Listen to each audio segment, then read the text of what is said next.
इस नए और गहराई से किए गए एनालिटिकल एक्सप्लेनर में आपका स्वागत है। मई 2026 में पश्चिम बंगाल के चुनावी नतीजों ने न सिर्फ राज्य का बल्कि पूरे देश का ध्यान अपनी ओर खींचा। सच कहूं तो ये सिर्फ कोई आम राजनीतिक घटना नहीं थी, ये एक बहुत बड़ा, एक मैसिव डेमोग्राफिक शिफ्ट था। तो चलिए आज के इस एक्सप्लेनर में हम उन विशाल सामाजिक और आर्थिक कारणों का बिल्कुल निष्पक्ष और डेटा ड्रिवन विश्लेषण करते हैं जिन्होंने इस ऐतिहासिक चुनावी उलटफेर को जन्म दिया। हम बिना किसी राजनीतिक पक्षपात के सिर्फ फैक्ट्स और सोर्सेज के आधार पर समझेंगे कि आखिर जमीन पर ऐसा क्या बदला था जिसने पूरी तस्वीर ही पलट कर रख दी। आज के हमारे इस एक्सप्लेनर के मुख्य बिंदु कुछ इस प्रकार है। पहला, 2026 का चुनावी बदलाव। दूसरा, युवाओं की निराशा और रोजगार संकट। तीसरा, महिला वोटरों के रुझान में बदलाव। चौथा, अल्पसंख्यक वोटरों की बदलती भावनाएं। और अंत में सिस्टम की ढांचागत विफलताएं। तो चलिए सीधा शुरू करते हैं हमारे पहले हिस्से से। 2026 का चुनावी बदलाव, एक चौंकाने वाला उलटफेर। पर्दे के पीछे की सबसे दिलचस्प कहानी सिर्फ एक छोटे से नंबर में छुपी है, 10%। अब आप सोच रहे होंगे कि 10% ही क्यों? देखिए, 2021 के चुनावों में सत्ताधारी दल को लगभग 48% वोट मिले थे, जबकि मुख्य विपक्षी दल 38% के आसपास था। उस वक्त ये 10% का अंतर निर्णायक साबित हुआ था। लेकिन अगर आप ध्यान से देखें तो ये 38% कोई छोटी मोटी संख्या नहीं थी। ये एक बहुत बड़ा और सॉलिड बेस था जो अगले 5 सालों में बिल्कुल शांति से फैलता रहा और 2026 आते आते एक विशाल परिवर्तन में बदल गया। और यही 10% का बेस 2026 में सीटों के एक मैसिव उलटफेर में बदल गया। जरा इस कंट्रास्ट को देखिए। एक तरफ जहां 2021 में सत्ताधारी दल ने 294 में से 210 से ज्यादा सीटें जीतकर पूर्ण बहुमत हासिल किया था, वहीं 2026 का नक्शा तो बिल्कुल ही उलट गया। विपक्षी दल ने 203 सीटें जीतकर सीधे सत्ता पर कब्जा कर लिया। सोचिए, इतना बड़ा उलटफेर रातों रात तो नहीं होता है ना। इसके पीछे मतदाताओं की सोच और उनकी हकीकत में आया एक बहुत गहरा बदलाव था। अब आते हैं हमारे दूसरे और शायद सबसे अहम हिस्से पर, युवाओं की निराशा और रोजगार संकट। यही वो कोर फैक्टर था जिसने सबसे बड़ा रोल प्ले किया। 1 करोड़ से ज्यादा, जी हाँ, राज्य में 21 से 25 साल की उम्र के 1 करोड़ से अधिक बेरोजगार युवाओं का ये आंकड़ा लिटरली चौंकाने वाला है। जब एक आम स्टूडेंट सालों तक सरकारी नौकरी की तैयारी करता है, रात दिन एक कर देता है और फिर देखता है कि उसका भविष्य बिल्कुल अंधकार में है, तो ये निराशा सिर्फ एक व्यक्ति की नहीं रह जाती। सोर्सेस के मुताबिक सरकारी भर्तियों में जो विफलता देखने को मिली, उससे पैदा हुई ये हताशा एक बहुत ही पावरफुल मॉन एंटी इनकम्बेंसी लहर में बदल गई।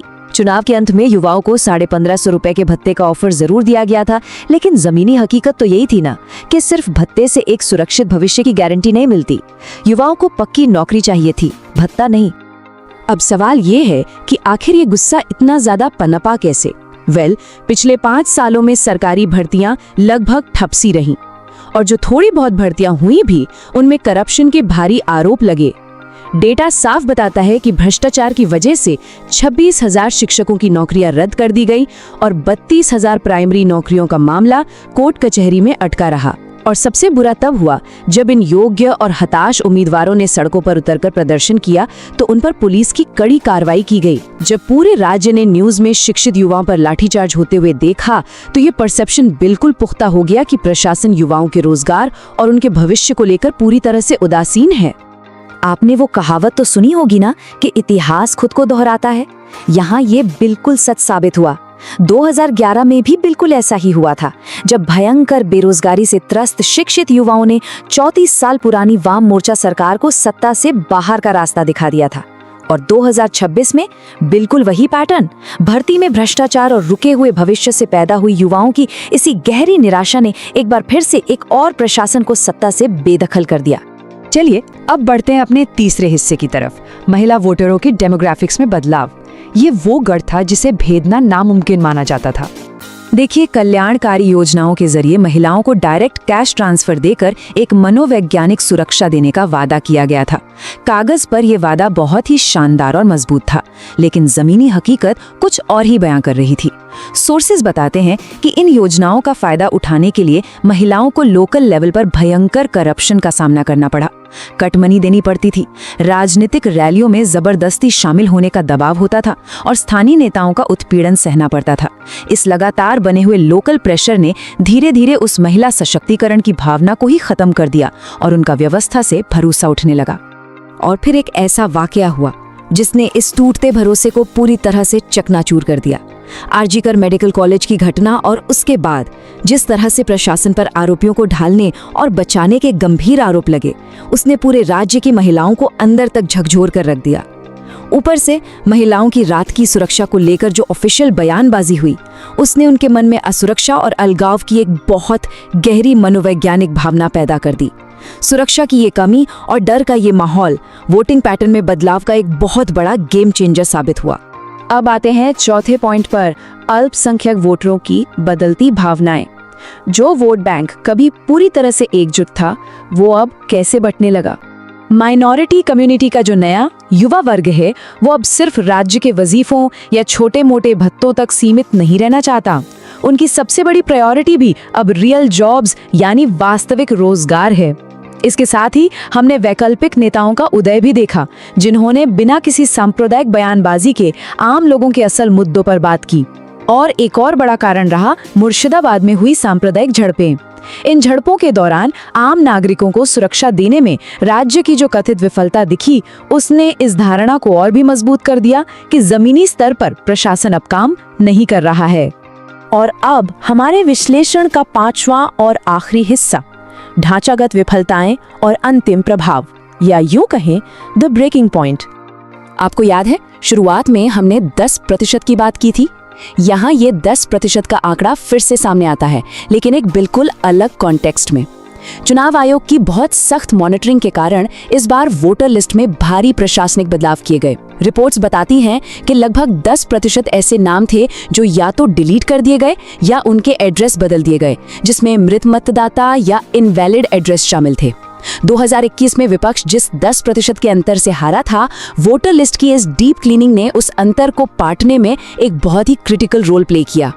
तो कुल मिलाकर बात सिर्फ एक या दो खराब नीतियों की नहीं थी, बल्कि प्रशासन के पूरे ओवरऑल माहौल की थी। कोयला, बालू और रोजगार जैसे कई सेक्टर्स में चोरी और करप्शन के लगातार आरोपों ने आम जनता को बुरी तरह निराश कर दिया। फिल्म इंडस्ट्री से लेकर बुक फेयर्स तक हर जगह एक थ्रेट कल्चर यानी खतरे की संस्कृति नॉर्मल हो गई थी। इसके अलावा अंदरूनी गुटबाजी और भाई भतीजावाद ने जमीनी स्तर पर काम करने वाले कार्यकर्ताओं के मोटिवेशन को पूरी तरह से तोड़कर रख दिया था। इस गहरी हताशा का एक बहुत ही सरप्राइजिंग लेकिन एकदम सटीक उदाहरण थी मेसी घटना। राज्य का एक बहुत बड़ा यूथ जो पूरी तरह से अपॉलिटिकल था, यानी राजनीति से दूर था, उसने अपनी गाड़ी कमाई और यहाँ तक कि एक महीने की सैलरी बचाकर मेसी को देखने के लिए टिकट्स खरीदे थे। लेकिन जब पॉलिटिकल इंटरफेरेंस के चलते उनके वो सपने आंखों के सामने टूट गए, तो इस वाकये ने एक ऐसा भारी आक्रोश पैदा किया जिसका गुस्सा सीधा वोटिंग मशीन के बटन पर जाकर निकला। यह घटना इस बात का परफेक्ट एग्जाम्पल है कि राज्य के आम युवा और ओवररीचिंग राजनीतिक हस्तियों के बीच कितना भयंकर डिस्कनेक्ट पैदा हो चुका था। तो इस पूरे एक्सप्लेनर से ये बिल्कुल साफ हो जाता है कि कैसे एक इतना मजबूत जनादेश पूरी तरह से पलट गया। युवाओं का वो रोजगार संकट, सरकारी भर्तियों को लेकर उनका गुस्सा, महिलाओं की सुरक्षा को लेकर टूटा हुआ भरोसा और सिस्टम की ढांचागत विफलताएं, यही वो सारे कारण थे जिन्होंने मिलकर इस बदलाव की नींव रखी। लेकिन ये सब हमें एक बहुत ही प्रोवोकेटिव और गंभीर सवाल पर लाकर खड़ा कर देता है। नई सरकार ने न्याय दिलाने, इंडस्ट्रियल रिवाइवल और सबसे इम्पोर्टेंट युवाओं को उनकी नौकरियां वापस दिलाने के बहुत भारी भरकम वादे किए हैं।